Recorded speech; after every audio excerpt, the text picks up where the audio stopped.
আসসালামু আলাইকুম, স্বাগত জানাচ্ছি আরটিভির সকালের সংবাদে। আপনাদের সঙ্গে আছি আমি নুসরাত জাহান রাকার। এবার মধ্যপ্রাচ্যে যুদ্ধ প্রসঙ্গ।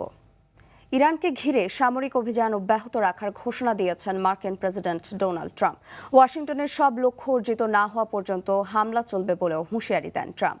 ট্রাম্পের এই হুঁশিয়ারির মধ্যে পাল্টাপাল্টি আঘাতে মধ্যপ্রাচ্য জুড়ে ছড়িয়ে পড়ছে যুদ্ধের আগুন। পাল্টাপাল্টি হামলা আর প্রতিশোধের হুমকিতে মধ্যপ্রাচ্যে পরিস্থিতি দ্রুত অবনতি হচ্ছে। বিশেষজ্ঞদের শঙ্কা, কূটনৈতিক উদ্যোগ ব্যর্থ হলে এই সংঘাত আরও ভয়াবহ রূপ নেবে। আরও জানাচ্ছেন ইমতিয়াজ আহমেদ।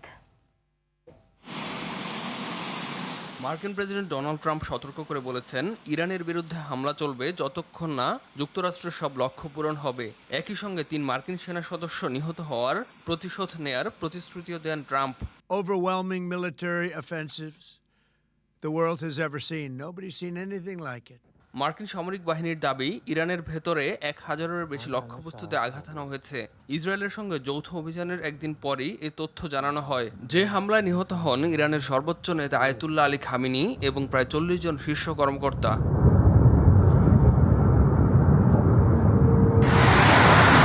অন্যদিকে ইসরায়েলও ইরানে তাদের হামলা অব্যাহত রেখেছে।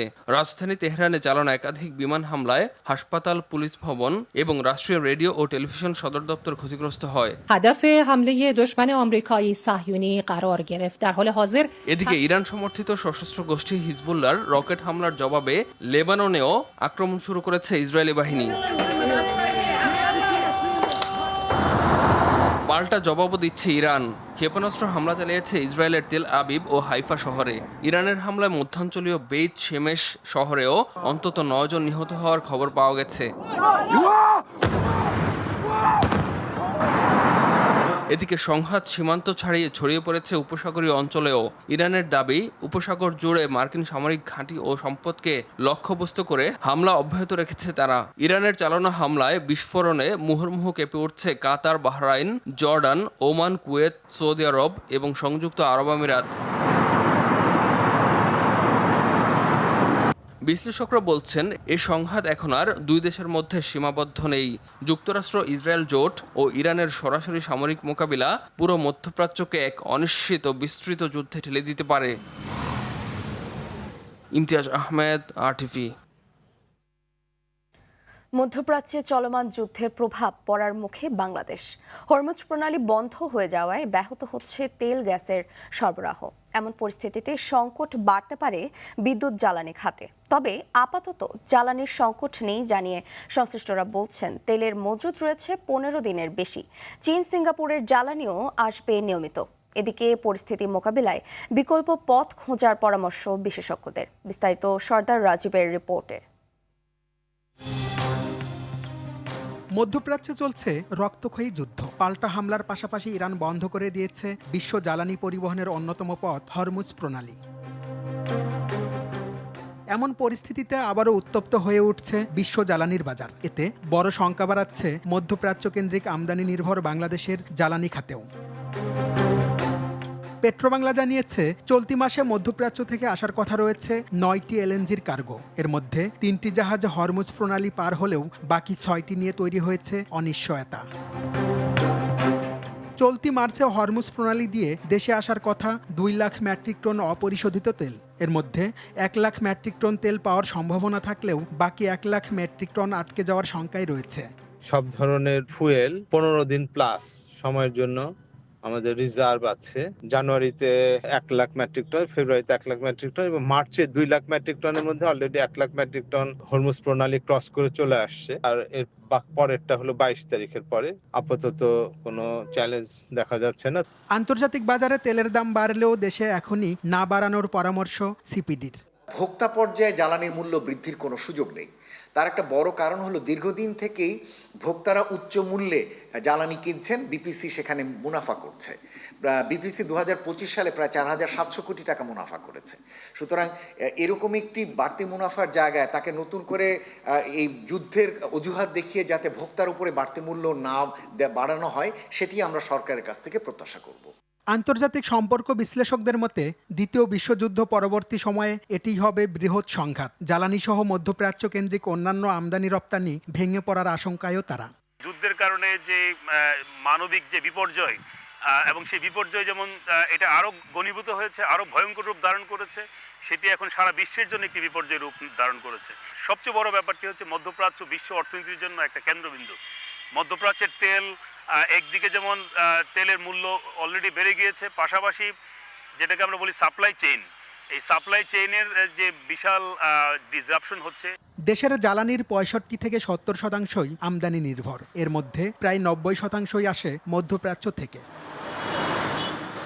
সর্দার রাজীব, RTV, ঢাকা। যুক্তরাষ্ট্র, ইসরায়েল, ইরান যুদ্ধ বাংলাদেশের নতুন সরকারের জন্য গভীর অর্থনৈতিক ও কূটনৈতিক চ্যালেঞ্জ তৈরি করতে পারে। বিশ্ব রাজনীতির পাশাপাশি বৈশ্বিক অর্থনীতিতেও যে অনিশ্চয়তা, তার ঢেউ আছড়ে পড়বে দেশের শ্রমবাজারে। প্রবাসী কর্মসংস্থান, রেমিট্যান্স এবং রপ্তানি খাত সব মিলিয়ে ঝুঁকি বাড়ছে। বিশেষজ্ঞরা বলছেন এই মুহূর্তে কোনো পক্ষপাত নয়, পুরো পরিস্থিতি পর্যবেক্ষণ করার পরামর্শ তাদের। আরও জানাচ্ছেন শাকিলা করিম। মধ্যপ্রাচ্যের অস্থিরতা সরাসরি যুদ্ধক্ষেত্র থেকে অনেক দূরে থাকা দেশগুলোকেও প্রভাবিত করছে। বাংলাদেশের ক্ষেত্রে সবচেয়ে বড় উদ্বেগ প্রবাসী শ্রমবাজার। মধ্যপ্রাচ্যের আকাশসীমা বন্ধ হয়ে যাওয়ায় ঢাকার বিমানবন্দরে ফ্লাইট চলাচলে বড় ধরনের বিপর্যয় দেখা দিয়েছে। মধ্যপ্রাচ্যগামী অর্ধশত আন্তর্জাতিক ফ্লাইট বাতিলের ঘোষণায় অনেক রেমিট্যান্স যোদ্ধা বিপাকে পড়েছেন, যাদের অনেকেরই ভিসার মেয়াদ শেষ পর্যায়ে। বড় বড় রাষ্ট্রগুলি এখানে ইনভলভ রয়েছে। সেই পরিস্থিতির মধ্যে বাংলাদেশের অভিবাসন খাতটা বড় ধরনের একটা সংখ্যার মুখোমুখি হওয়ার একটা পরিস্থিতি তৈরি হচ্ছে।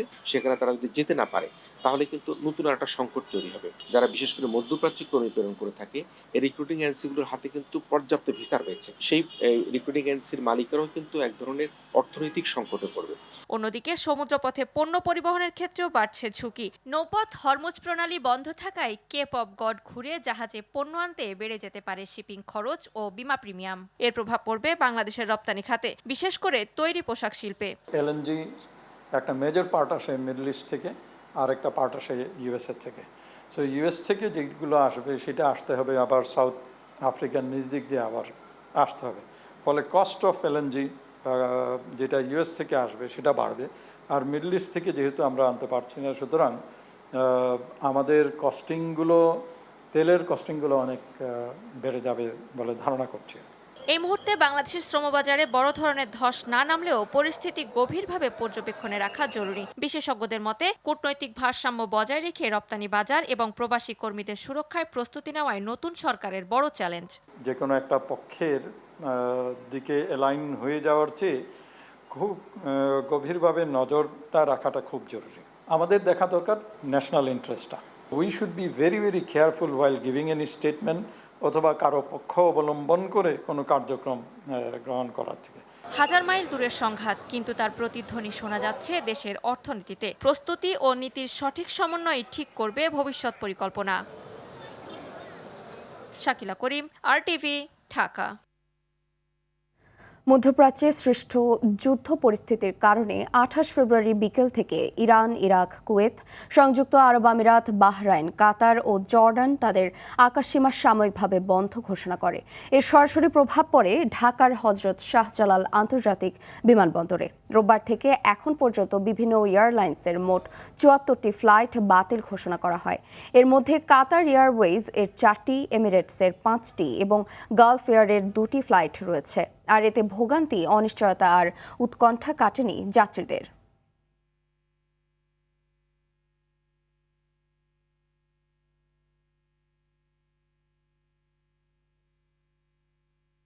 দর্শক, এই মুহূর্তে হযরত শাহজালাল আন্তর্জাতিক বিমানবন্দর থেকে সরাসরি যোগ দিচ্ছেন সহকর্মী জাহিদ রহমান।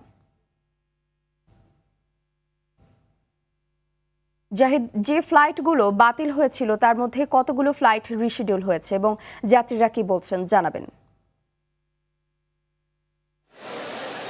আজকে দুপুর পর্যন্ত বাতিল করা হয়েছে এবং গতকালকে 40টি ফ্লাইট বাতিল হয়। সব মিলিয়ে 74 ফ্লাইট এখন পর্যন্ত বাতিল হয়েছে। রিশিডিউলের কথা যদি বলা হয়েছিল, যদি এখন পর্যন্ত তেমন কোনো ঘোষণা আসেনি, তবে তারা বলছেন যে রিশিডিউল করা হবে। বিশেষ করে ইরাক, ইরান, কুয়েত, এই অঞ্চল, বাহরাইন সহ যে অঞ্চলগুলোতে রয়েছে সেখানে যোগাযোগ বন্ধ রয়েছে এবং বাতিল করা হয়েছে। তার মধ্যে কাতার এয়ারওয়েজে রয়েছে 4টি, এমিরেটসের 5টি এবং গালফ এয়ারের 2টি ফ্লাইট বাতিল রয়েছে। এর মধ্যে আমরা দেখতে পাচ্ছি এখানে অনেক যাত্রী এসে ঘুরে যাচ্ছেন এবং বিশেষ করে সৌদি আরব এবং অন্যান্য যে ব্যাংকক রয়েছে সেই যাত্রীগুলোর মতো তারা যেতে পারছেন। এছাড়াও যে যুদ্ধ পরিস্থিতির কারণে ইরান এবং তার পার্শ্ববর্তী যে দেশগুলো রয়েছে সেই দেশগুলোতে যাত্রী যাতায়াত করতে পারছেন না, এবং সেই যাত্রী যাতায়াত করতে না পারার কারণে আমরা দেখতে পাচ্ছি যে অনেকেই এখানে এসে অপেক্ষা করছেন, এবং রিশিডিউলের জন্য যেটি বলা হচ্ছে সেটি বলা হয়েছে যে যদি রিশিডিউল করা হয় তাহলে তাদেরকে জানিয়ে দেওয়া হবে, এবং তাদেরকে যে থাকার ব্যবস্থা সরকারের পক্ষ থেকে সেটিও মন্ত্রী এসেছিলেন সে গতকালকে, সেগুলো এসে তারা ব্যবস্থা কথা বলে গেছেন। এবং আরেকটা বিষয় আপনাকে জানিয়ে রাখতে চাই, যুদ্ধ পরিস্থিতির কারণে যে ফ্লাইটগুলো বাতিল করা হয়েছে সেটি রিশিডিউল করতে গেলেও একটি বাড়তি চাপ কর্তৃপক্ষকে বহন করতে হবে। সেটি কর্তৃপক্ষ কিন্তু আমাদেরকে জানিয়েছেন যে তারা এই চাপ মোকাবেলা করে রিশিডিউল কিভাবে করা যায় এবং দ্রুত সময়ের মধ্যে তাদেরকে তাদের গন্তব্যে ফেরত পাঠানো যায় সেই জিনিসগুলো তারা কিন্তু বিবেচনায় রাখছেন। তবে এখন পর্যন্ত আজকে রিশিডিউলের বিষয়ে কোনো এখনো সিদ্ধান্ত নতুন করে আসেনি, এবং 11টি ফ্লাইট দুপুর পর্যন্ত বাতিল করা হয়েছে। ধন্যবাদ জাহিদ। ঘন ঘন ভূমিকম্পের ফলে সিলেটে বাড়ছে বড় বিপর্যয়ের ভয়। তবে ভূমিকম্পের ডেঞ্জার জোনে থাকা সিলেটের ক্ষতি কমাতে চোখে পড়ার মতো কোনো উদ্যোগ বা প্রস্তুতি নেই প্রশাসনের। অন্যদিকে ভূমিকম্প নিয়ে জনসচেতনতার ঘাটতি দেখছেন অনেকে। সিলেট সংবাদদাতার পাঠানো তথ্যচিত্রে আরও জানাচ্ছেন লিওন আসাদ। ভূমিকম্পের রেড জোন সিলেটে ঝুঁকিপূর্ণ ভবন নিয়ে বাড়ছে শঙ্কা। সিলেট নগরীতে 44,000-এর বেশি ভবন রয়েছে। এর মধ্যে 6,000 ভবনের উপর প্রাথমিক কাঠামোগত জরিপ চালিয়ে 23টি ভবনকে উচ্চ ঝুঁকিপূর্ণ হিসেবে চিহ্নিত করা হয়। পরে ভেঙে ফেলার পরামর্শ দেয়া হয়, কিন্তু অদৃশ্য কারণে নির্বিকার ছিল সিলেট সিটি কর্পোরেশন। ফলে সিলেট মহানগরীতে সিটি কর্পোরেশনের দায়বদ্ধতা নিয়ে ওঠে নানা প্রশ্ন। সাম্প্রতিক কয়েক দফা মৃদু ভূমিকম্পে বড় ধরনের ক্ষয়ক্ষতি না হলেও নগরবাসীর মাঝে রয়েছে আতঙ্ক। এলাকাবাসী বলছে ভূমিকম্প হলে যে ধরনের ক্ষয়ক্ষতির সম্ভাবনা রয়েছে তা মোকাবেলায় নেই প্রস্তুতি। সিলেট শহর কিন্তু ভূমিকম্প খুব বেশি হয়, বরাবর নোটিশ দেওয়া হয় যে এটা ঝুঁকিপূর্ণ, কিন্তু এটা ভেঙে ফেলা হবে এরকম হবে, কিন্তু আজও আমি একটা বিল্ডিংও দেখা হয়নি যে ভেঙে ফেলা হয়েছে। যখনই ভূমিকম্প হয় তখনই শুনি যে এগুলা ভাঙা হবে, এগুলা লিস্ট করা হয়েছে, কোনো বছরই দেখি না সঠিক পদক্ষেপ নিতে। পর্যায়ক্রমে এইসব ভবন অপসারণের ব্যবস্থা নেওয়ার কথা থাকলেও নোটিশ দিয়েই দায় সারছে সিটি কর্পোরেশন। শনাক্ত পর্যন্ত, এরপরে তো আর কোনো কিছু করা হয় নাই। আমরা তাদেরকে নোটিশ করেছিলাম, যেদিন শনাক্ত করা হয়েছিল নোটিশ করেছিলাম। ফায়ার সার্ভিস বলছে বড় ধরনের ভূমিকম্প মোকাবেলায় নেওয়া হচ্ছে প্রস্তুতি। আমাদের যে বর্তমান সক্ষমতা যা আছে এ নিয়ে আমরা কাজ শুরু করব। আমরা সবগুলাই স্টেশন ওয়ারি আমাদের প্রস্তুতি যথাযথভাবে আমরা ওই ভূমিকম্প আতঙ্ক শুরু হওয়ার থেকেই আমরা এটা সবাই প্রস্তুতি নিচ্ছি। কার্যকর প্রস্তুতি ও কঠোর নজরদারি না থাকলে ভবিষ্যতে বড় ধরনের দুর্যোগে সিলেটকে চড়া মূল্য দিতে হতে পারে, এমন আশঙ্কা সংশ্লিষ্টদের। Leon Azad, RTV। রাজধানীর অপরাধপ্রবণ এলাকা মোহাম্মদপুরের জেনেভা ক্যাম্পে বিশেষ অভিযান চালিয়েছে পুলিশ। রবিবার রাতে মোহাম্মদপুর থানা পুলিশ অভিযানে মাদকসহ বিভিন্ন অপরাধে জড়িত থাকার অভিযোগে বেশ কয়েকজনকে আটক করে। পুলিশ জানায় অভিযানে উল্লেখযোগ্য পরিমাণ গাঁজা ও ইয়াবা উদ্ধার করা হয়। ঘনবসতিপূর্ণ জেনেভা ক্যাম্পের ভেতরে ঢুকে কয়েকটি দলে বিভক্ত হয়ে তল্লাশি চালায় আইনশৃঙ্খলা বাহিনী। আইনশৃঙ্খলা বাহিনীর দাবি, রাজধানীকে চাঁদাবাজ, মাদক ব্যবসায়ী ও ছিনতাইকারী মুক্ত করে একটি নিরাপদ ও শান্তিপূর্ণ পরিবেশ নিশ্চিত করতেই এই ধরনের অভিযান অব্যাহত থাকবে। ঈদকে সামনে রেখে মোহাম্মদপুরের অন্যান্য অপরাধপ্রবণ এলাকাতেও বিশেষ অভিযান চলবে এবং ঈদের আগ পর্যন্ত এই কার্যক্রম অব্যাহত থাকবে বলে জানায় পুলিশ।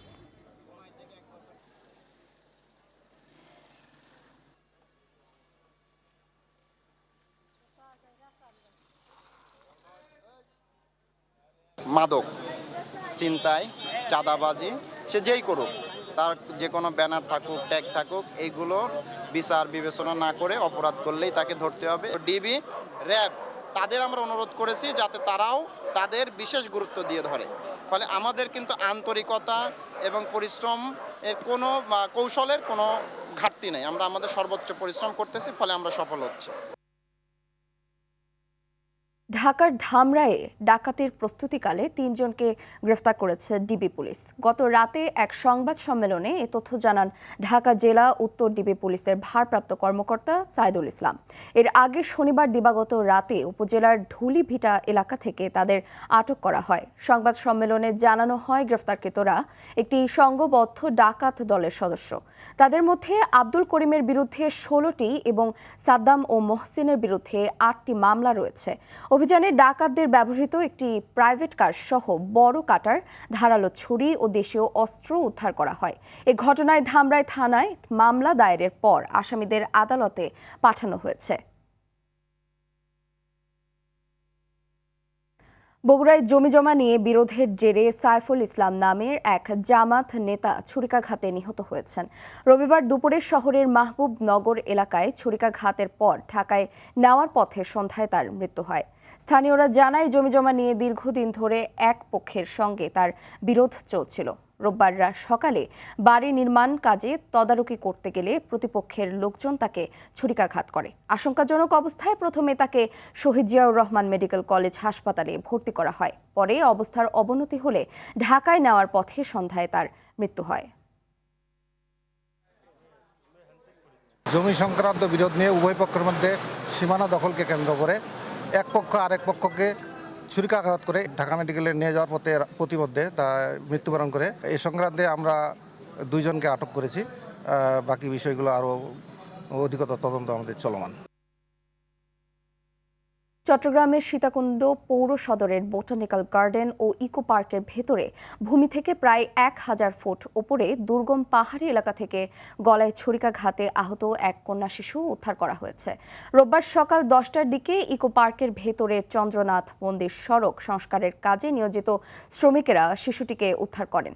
পরে শিশুটিকে তারা উপজেলা স্বাস্থ্য কমপ্লেক্সে ভর্তি করান। খবর পেয়ে সীতাকুণ্ড থানা পুলিশের একটি দল উন্নত চিকিৎসার জন্য শিশুটিকে চট্টগ্রাম মেডিকেল কলেজ হাসপাতালে পাঠায়। পুলিশের ধারণা শিশুটিকে গলা কেটে হত্যার চেষ্টা করা হয়েছিল। তবে কে বা কারা এই ঘটনা ঘটাতে চেয়েছিল তা তাৎক্ষণিক জানতে পারেনি পুলিশ। মন্দির থেকে 1 কিলো এদিকে বাগান থেকে হাঁটি আসতেছে, গলা কাটা, মানে রক্ত পড়তেছে অনেক। কে কাটছে অনেক কথা বলছি, এখান দিয়ে হাওয়া মারে তখন আমি তাড়াতাড়ি করে বাঁধিয়ে দিচ্ছি। তো এখন ডাক্তাররা বলতেছে অন্য জায়গায় নিবে, এখানে সিলাই করতেছে না। ভোলায় 2 মাসের নিষেধাজ্ঞা সময়ের দ্বিতীয় দিনে এখনও নদী পাড়ে অনেক জেলের অবস্থান রয়েছে। সুযোগ পেলেই নদীতে নামছেন কেউ কেউ। জেলার 210 কিলোমিটার এলাকা ইলিশের অভয়াশ্রম। ফলে এই জেলার জেলেদের নদীতে সব ধরনের মাছ ধরা থেকে বিরত থাকার নির্দেশ দিয়ে নিষেধাজ্ঞা জারি করেছে প্রশাসন। তবে জেলেদের অভিযোগ, জাটকা রক্ষার জন্য 4 মাসের যে চাল দেওয়ার কথা রয়েছে ওই চাল এখনও জেলেরা পায়নি।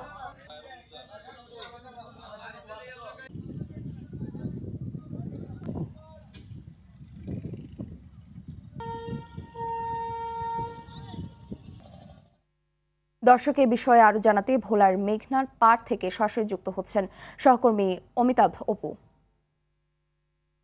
অপু, জেলেদের 4 মাসের চাল না দেওয়ার বিষয়ে প্রশাসন কি বলছে?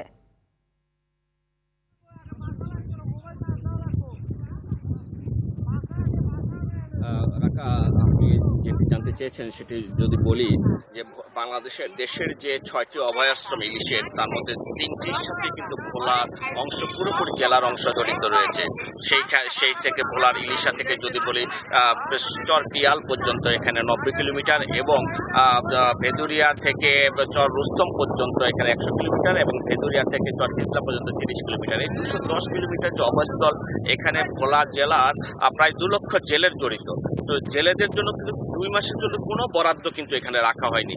শুধুমাত্র জাটকা সংরক্ষণের জন্য, অর্থাৎ জাটকা না ধরার জন্য যে ফেব্রুয়ারি মাস থেকে 4 মাসের যে এটি বরাদ্দ রয়েছে 40 কেজি করে, সেই 40 কেজি হারে 90,200 জেলের জন্য সেই 14,432 মেট্রিক টন চাল বরাদ্দ রয়েছে। সেই বরাদ্দের চালও এখন পর্যন্ত জেলেরা পায়নি। তবে জেলা প্রশাসন জানাচ্ছে যে এই চালগুলো আগামী এক সপ্তাহের মধ্যে তাদেরকে দেওয়া হবে।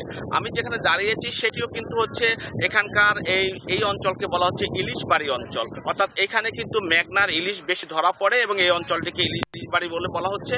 এবং সেখানে ইলিশ বাড়িতে আশেপাশে কিন্তু বেশ কিছু নৌকা এখন ইতিমধ্যে উপরে তোলা হয়েছে, যদিও তারপরও দেখা যাচ্ছে যে সেই পাশেও কিন্তু দু একটি নৌকা কিন্তু পিছনের দিকে আমরা দেখি যে নদীর সাথে সম্পৃক্ত রয়েছে। এরা সুযোগ পেলেই কিন্তু নদীতে নামার চেষ্টা করে, কারণ জেলেদের বক্তব্য হচ্ছে যে তারা যে 2 মাস মাছ ধরবে না, তারা যে অভাব অনটনে থাকবে, তাদের এই অভাব অনটন দেখবার জন্য কিন্তু প্রশাসনের সেভাবে কিন্তু উদ্যোগ নেওয়া হচ্ছে না।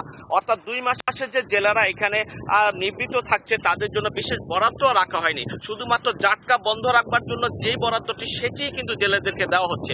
আমরা এখানে দেখেছি যে ক্ষুদ্রজীবী মৎস্য সমিতির মানে নেতৃবৃন্দ কিন্তু এখানে তারা জেলেদেরকে উদ্বৃত্ত করে, কিন্তু তারাও কিন্তু খুব জানেন যে জেলেদের জন্য কোনো বরাদ্দ এ পর্যন্ত রাখা হয়নি। কারণ যে বলাই যে 2 লক্ষ জেলে রয়েছে, তার মধ্যে নিবন্ধিত জেলের সংখ্যা রয়েছে 1,68,000।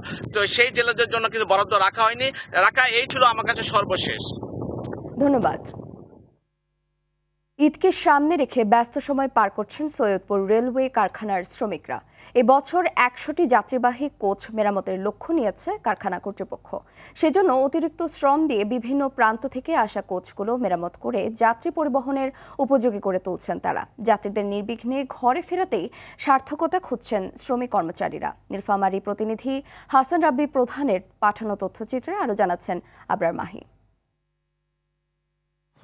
গাড়ির টানে ঘরে ফেরা মানুষের বাড়তি চাপ সামলাতে রেলপথে যুক্ত হবে 100টি ঈদ স্পেশাল কোচ। আর এসব কোচ মেরামতে ব্যস্ত সৈয়দপুর রেলওয়ে কারখানার শ্রমিক কর্মচারীরা। ইতোমধ্যে প্রায় 60টি কোচ পুরোপুরি প্রস্তুত করে ট্রাফিক বিভাগে হস্তান্তর করা হয়েছে। নির্ধারিত সময়ে এসব কোচ প্রস্তুত করতে অতিরিক্ত কাজ করতে হচ্ছে শ্রমিকদের। এতে অতিরিক্ত পরিশ্রম হলেও যাত্রীদের সেবার মান নিশ্চিতে সার্থকতা খুঁজছেন তারা। আমাদের এখানে আসলে কর্মী স্বল্পতা থাকা সত্ত্বেও আমরা ত্যাগ তিতিক্ষা দিয়ে ওভারটাইম বেশি দিয়ে আমরা অনেক আউটটার্ন আনতেছি। ঈদের যাতে যাত্রীদের কোনো ভোগান্তিতে না পড়ে সেই কারণে আর কি ঈদের যে টার্গেটটা আছে ওই টার্গেটটা পুরোপুরি আমাদের কাজ করে দেওয়া হইতেছে। কারখানায় প্রায় 75% শ্রমিক সংকট হলেও সময় মতো সকল কোচ দেওয়া সম্ভব হবে বলে মনে করছেন কর্মকর্তারা। 100টি কোচের আউটটার্নের লক্ষ্যমাত্রা রয়েছে 39 কর্মদিবসে। ইতোমধ্যে আমরা 58টি কোচ আউটটার্ন দিতে পেরেছি, আর আগামী 10 দিনের মধ্যে বাকি 42টি কোচ আমরা আউটটার্ন দিতে পারবো বলে আশা রাখছি। কারখানার শীর্ষ কর্মকর্তা বলছেন, যাত্রীদের নিরাপদে বাড়ি পৌঁছে দিতে এবং ঈদ শেষে কর্মস্থলে পৌঁছাতে রেল বহরে এই অতিরিক্ত কোচগুলো যুক্ত হবে। যাত্রীদের বাড়তি সুবিধা দেওয়ার লক্ষ্যে আমাদের বাড়তি কোচের যোগান দিতে হয়। তো প্রতি বছরের ন্যায় আমরা এবছর সাধারণভাবে যে কোচ দেওয়া হয় তার চেয়ে বাড়তি কোচ যোগান দেওয়ার জন্যেই আমাদের অতিরিক্ত কোচ কারখানা থেকে আউটটার্ন দেওয়া, এবং আমরা আসন্ন ঈদ উল ফিতর উপলক্ষে আমরা 100টি কোচ আউটটার্ন দেওয়ার প্রোগ্রাম হাতে নিয়েছি। রেলপথে বাড়তি কোচের বহরে যাত্রীদের ঈদ হয়ে উঠুক আনন্দময়, এমনটাই প্রত্যাশা সংশ্লিষ্ট মহলের। আবরার মাহি, আরটিভি। আইডিএলসি পরিবর্তনের পথে বাংলাদেশ। এলপিজির দাম আপাতত বাড়ছে না বলে সুখবর দিয়েছেন বাণিজ্য মন্ত্রী খন্দকার আব্দুল মুক্তাদির। গত 26 ফেব্রুয়ারি সচিবালয়ে এলপিজির আমদানিকারক ও সরবরাহকারী প্রতিষ্ঠানের প্রতিনিধিদের সঙ্গে সভা শেষে একথা জানান তিনি। বলেন, সরবরাহ স্বাভাবিক আছে, তবে চাহিদা বেড়ে যাওয়ায় খুচরা বিক্রেতারা কিছু জায়গায় সুযোগ নিচ্ছেন। এ ধরনের ভোগান্তি রোধে ব্যবসায়ীদের সঙ্গে আলোচনা হয়েছে উল্লেখ করে মন্ত্রী বলেন, দাম নিয়ন্ত্রণে রাখতে বাজার মনিটরিং আরও বাড়ানো হবে।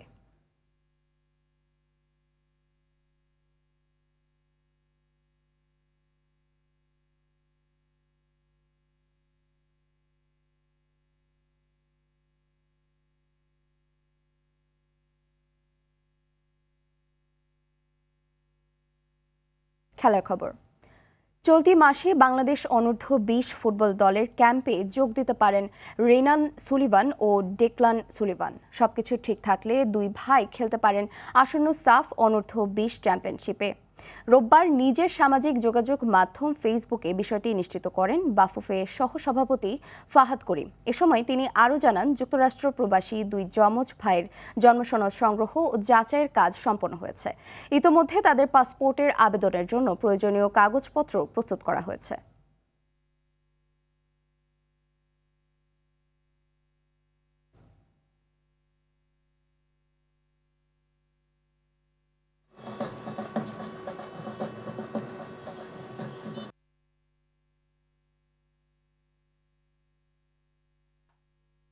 দেশে ফিরছেন যুদ্ধের কারণে জেদ্দায় আটকে পড়া মুশফিকুর রহিম।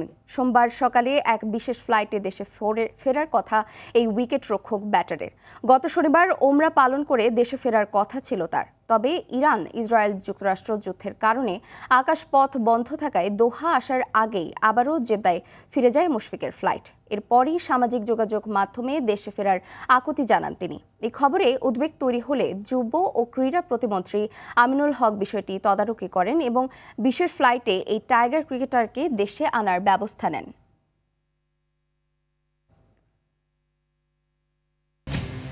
দর্শক, সকালের সংবাদ এ পর্যন্তই। মধ্যাহ্নের সংবাদ দুপুর 12টায় দেখার আমন্ত্রণ রইল। ধন্যবাদ সবাইকে।